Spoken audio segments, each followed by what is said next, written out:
So, since this interesting year 2016 is now drawing to a close, I decided to make a list of my top 15 favorite films to come out this year. Now, at the end of this video, after I name off my top 15 favorite films of the year, I'll do a list of honorable mentions, but yeah, here is my list of my top 15 favorite films to come out in 2016. Number 15 on my list is Rogue One: A Star Wars Story, which I genuinely enjoyed. Now, I wasn't too crazy about The Force Awakens. Like, I was really kind of underwhelmed by The Force Awakens, but I actually enjoyed this one a lot more than Force Awakens. Now, I've always liked Star Wars, but I was never like a diehard fan by any means, but this one I really did like, and honestly, watching this movie really got me in the mood to go back and rewatch some of the original Star Wars movies, because I haven't seen those old Star Wars movies in years. Also, I never thought I would see a movie in the 21st century that actually has Peter Cushing in it.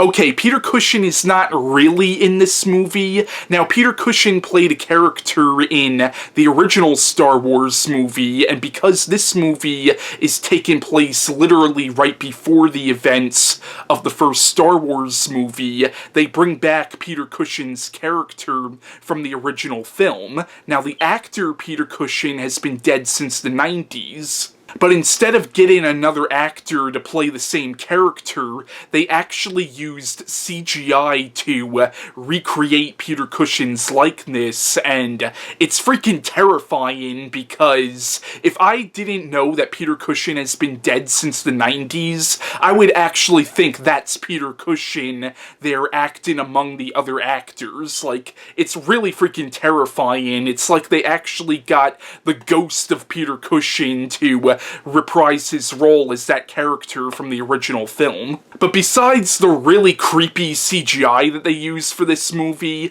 to bring Peter Cushing back, it was a great movie though, and it's number 15 on my list. Oh, by the way, rest in peace, Carrie Fisher. Number 14 on my list is The Conjuring 2, which in my opinion is not just one of the best horror sequels in the last few years, but it's also one of the best mainstream horror films to come out in the last few years as well. Now, The Conjuring 2 is of course a direct sequel to the first Conjuring movie. However, it's technically the third film of this series because in between this and the first Conjuring movie, there was the film Annabelle, which is set in the same universe. But The Conjuring 2 was a great horror film, and not just was it a really creepy horror film, but there was also a lot of really good character drama in the movie as well, and there was a lot of humor in the film. Now, I know some people who said that the humor kind of killed it for them,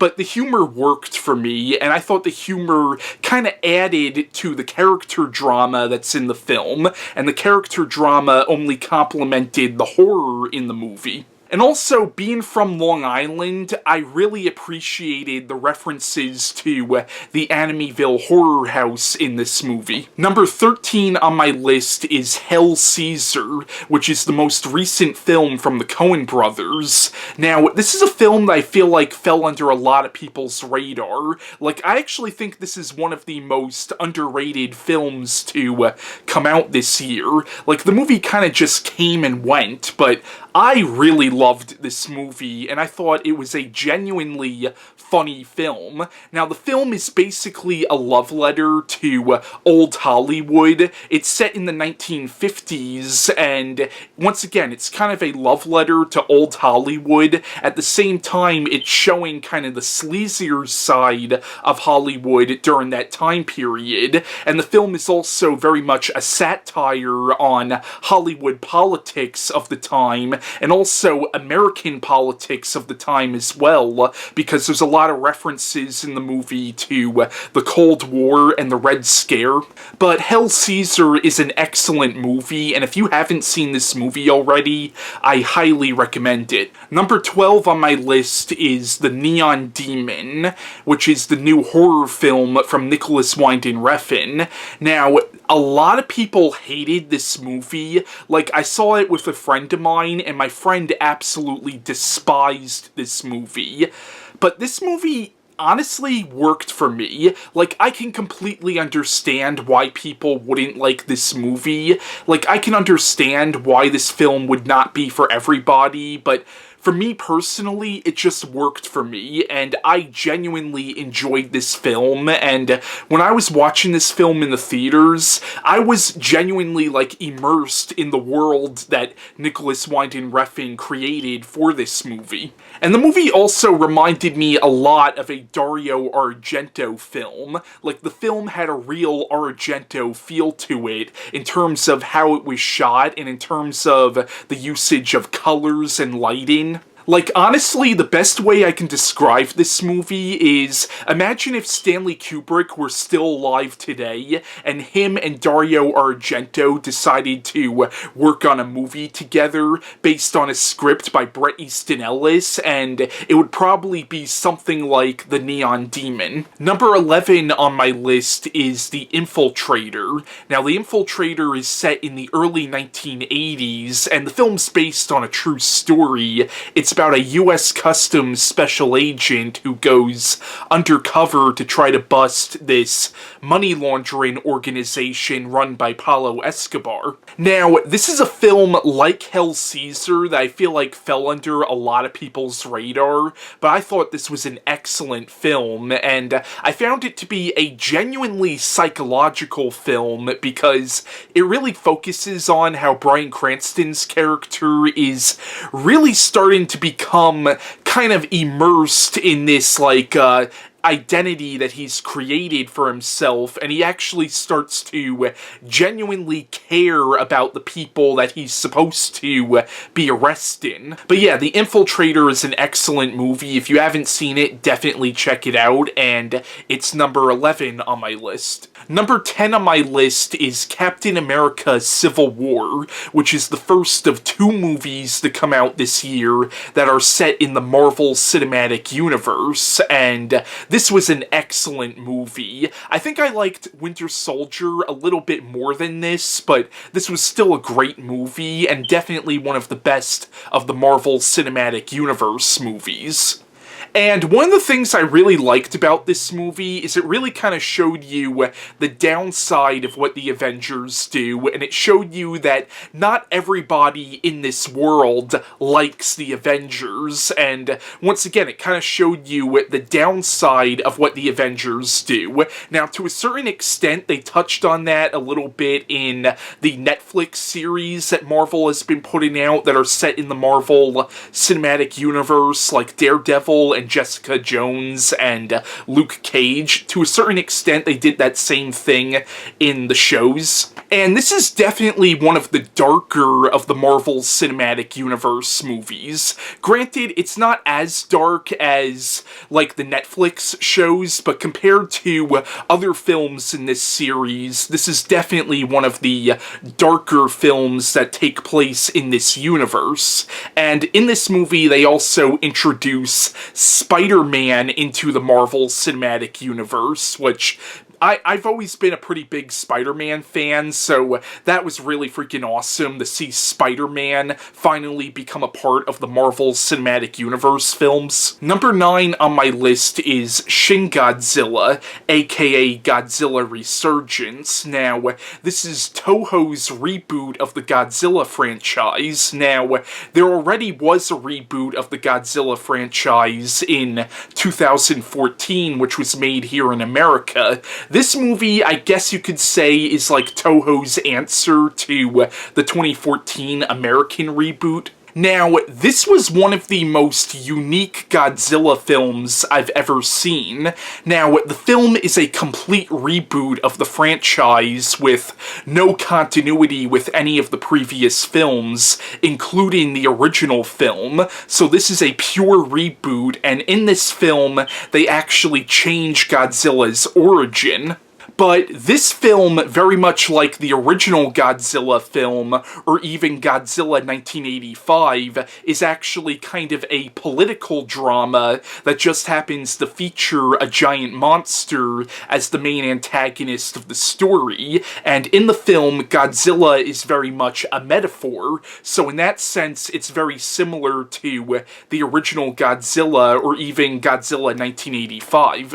The film itself actually comes off as kind of a loose remake of the original Godzilla from 1954, however, not as dark as the original film. I mean, this one was definitely dark, but in this one, there was actually a lot of humor in it. Like, there were scenes in this movie that actually made me laugh out loud. But this one is not just a political drama, but it's also kind of a political satire as well. Like, there were some parts of this movie which were genuinely funny, but the humor and the drama mixes together very well in this movie.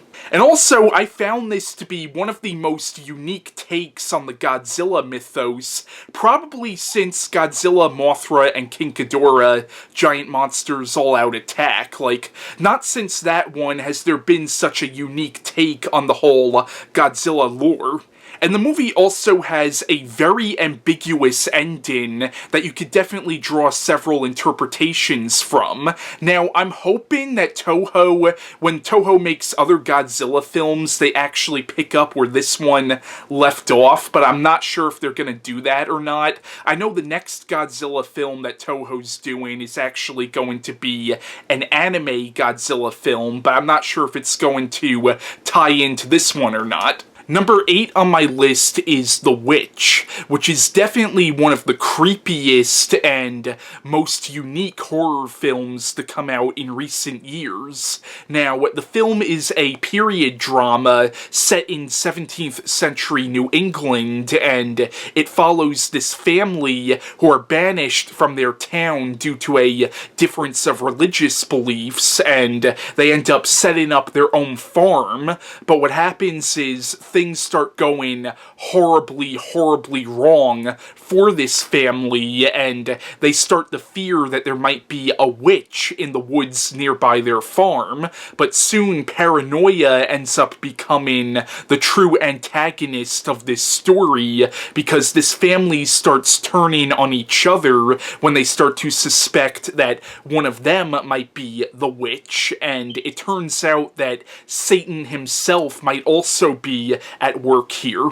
But The Witch is an excellent movie, and it's a film I highly recommend. However, it's not a film for everybody, and that's something I actually really appreciated about this movie, is that this film took some risks, and it took some chances, and it really wasn't made to appeal to a mainstream audience, and that's something that I really appreciated about this film, because I would like to see more films, and more horror films especially, start to take chances. Number 7 on my list is The Nice Guys, which is another really underrated film to come out this year. Now, The Nice Guys was written and directed by Shane Black, and this film was freaking excellent, and this was definitely one of the funniest comedies that I've ever seen, and the film really did not do that well at the box office, which I don't really understand why, because the audience that I saw this movie with were just laughing their asses off during the whole movie, so I don't know why this film didn't do so well, because apparently people seem to really like this, but it just didn't do very well at the box office. But it's a film that I could definitely see developing a cult following in the next few years, and it was an excellent movie, and it's a film I highly recommend. Number 6 on my list is a South Korean horror film called The Whale, which is an excellent movie. Basically, this is about this stranger who comes to this small town, and when he comes to the town, people in the town start going crazy, and you don't know if they're like being possessed or are just being driven insane by this stranger, and throughout the film, you're never quite sure who or what this stranger actually is. You don't know if he's like a ghost or a demon or even the devil himself, and the film also plays around with genres really well. Like, it is a horror film, but it also starts out as kind of a black comedy, but there's a lot of drama in the film, and it also becomes a zombie film at one point and an exorcism film at another point, and it all works. Like, it's an excellent movie, and it has one of the most nihilistic endings I've ever seen in a horror film, but The Whale is an excellent movie that if you haven't seen it and you're a horror fan, especially if you're a fan of foreign horror films, you definitely owe it to yourself to check this movie out. Number 5 on my list is Moonlight, and this was a freaking excellent movie. Now, the film is about a gay black man growing up in Miami in the 1980s, and this is such an emotionally powerful film. It's such a deeply moving film, and I would say this is probably one of the most emotionally draining films since Room, which came out last year. And as far as drama films go, I would say this is definitely one of the best, like, straight-laced drama films to come out in a long time, in my opinion. What I mean by straight-laced is, I feel like any movie has some kind of drama in it. Like, any good movie, even some comedies, do have some kind of basis of drama in it, but as far as movies I would classify as pure dramas, this is definitely one of the best drama films to come out not just this year, but I would argue in probably the last 6 years. And I know the movie had a limited release. I actually had to travel, like, miles out of my town to see this movie. But it's a shame that movies like this get limited releases, because I feel like more people need to see this movie. And it is a genuinely good movie, but it's a very depressing movie, and it's a very emotionally draining film. But it's a beautiful film as well, so I highly recommend Moonlight.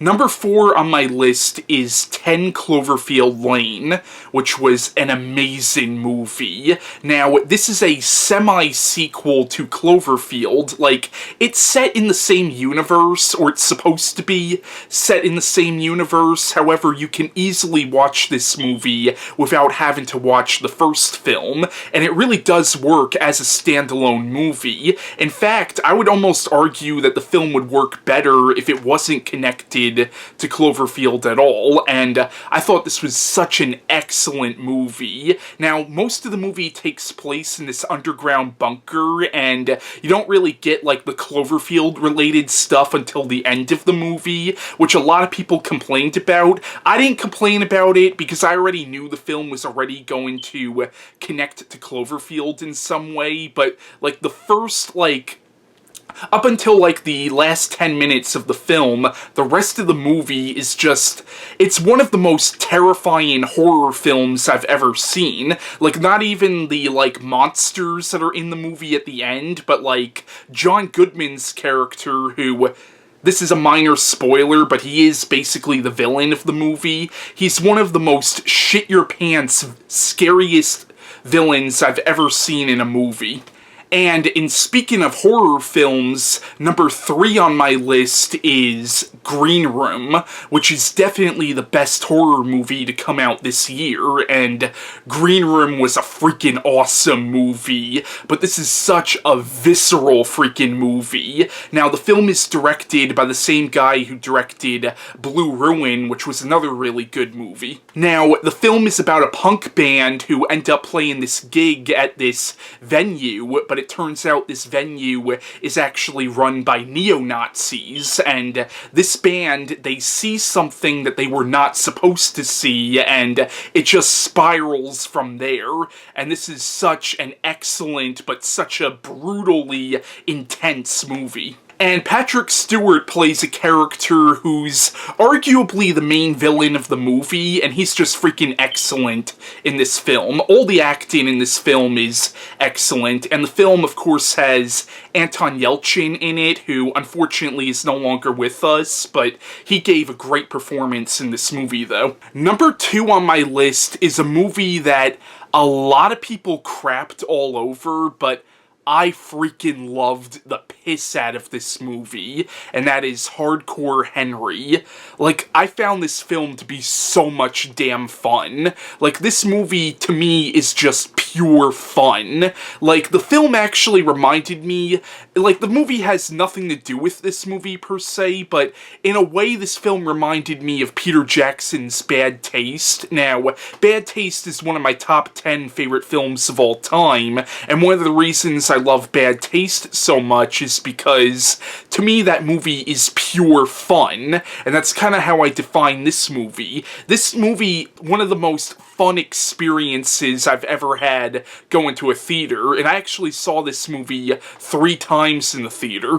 Now, the film is all told from the point of view of a character named Henry. Henry doesn't speak, you don't know much about this character aside from little flashbacks that you see in the movie. All you know about this character is he was once human, but was basically turned into a robot, and the whole movie is literally told from his point of view, because he's a robot, his eyes are cameras, so in a sense, the movie can almost qualify as a found footage film, because it's all being told from the point of view of Henry's eyes. Now, the whole movie was done to kind of reflect a video game. Like, it was supposed to be a video game in movie form. Now, I don't really play video games, but a lot of friends of mine who do play video games, who I saw this movie with, said that this movie almost perfectly captured that video game feel. Now, a lot of people did not like this movie because they felt like the character of Henry had no depth, and yes, he doesn't have any depth because he's kind of not really supposed to. At the same time, though, I feel like because you don't know jack shit about this character, you can kind of put yourself in this character's shoes and kind of create your own backstory for this character. So, I kind of created depth for this character when there really is none, but personally, I loved Hardcore Henry, and I can understand to a certain extent why some people didn't like this movie, but I personally loved the crap out of this movie. Now, the film is actually a Russian movie. I think it was an American-Russian co-production. Now, I'm not sure how well it did over in Russia, but here in America, I don't think the film did very well, which is a shame because I think it's a genuinely good movie. And it's a funny movie, too. There's a lot of genuinely funny humor in this film. And my number 1 favorite film of 2016 was Deadpool, which is not just one of the best action movies to come out in recent years, but it's also one of the best comedies to come out in recent years. Now, I've never read the Deadpool comics, but this movie actually got somewhat of a mixed reception from fans of the comics, because I do know a few fans of the comics who say that Deadpool is actually kind of watered down in this movie. Now, I never read the comics myself, so I can't really comment too much on that, but just as a movie in general, I thought this was such a fun and funny as shit movie. And the movie's actually a pretty clever parody on all the superhero movie cliches, which I know a lot of that does come from the comics. Now, one of my favorite lines in this movie is where Deadpool refers to Professor Xavier as, and I'm paraphrasing this line, I don't remember if this is exactly how he said it, but he refers to Professor Xavier as a creepy, bald, Heaven's Gate looking motherfucker. But yeah, Deadpool was an excellent movie and was just such a fun movie. Like, both this and Hardcore Henry are the two most fun movies to come out in 2016. And once again, Deadpool was my favorite film of 2016.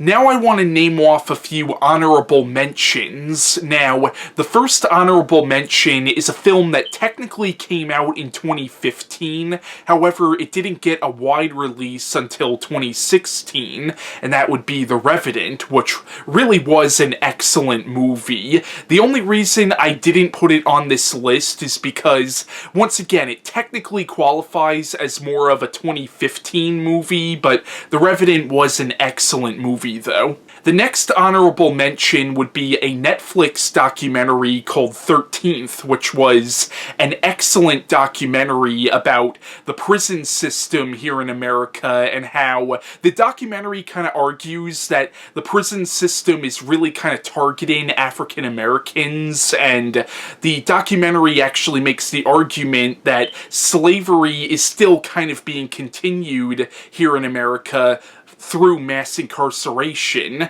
But 13th really is a fascinating documentary, and if you're a fan of documentaries, I highly recommend it, and it's on Netflix, so you could just watch it on Netflix. The next honorable mention would be Doctor Strange, which was excellent. I highly recommend Doctor Strange. Now, I'm just going to quickly go through the rest of the movies on my honorable mentions list. Next would be The Purge election year, then Fantastic Beasts and Where to Find Them, Blair Witch, X-Men Apocalypse, Swiss Army Man, Arrival, Nocturnal Animals, Zootopia, and Star Trek Beyond. So that's it. That's my list of my top 15 favorite films to come out this year, and let me know what you thought of the list, and let me know what your top 15 favorite films of the year were, and bye.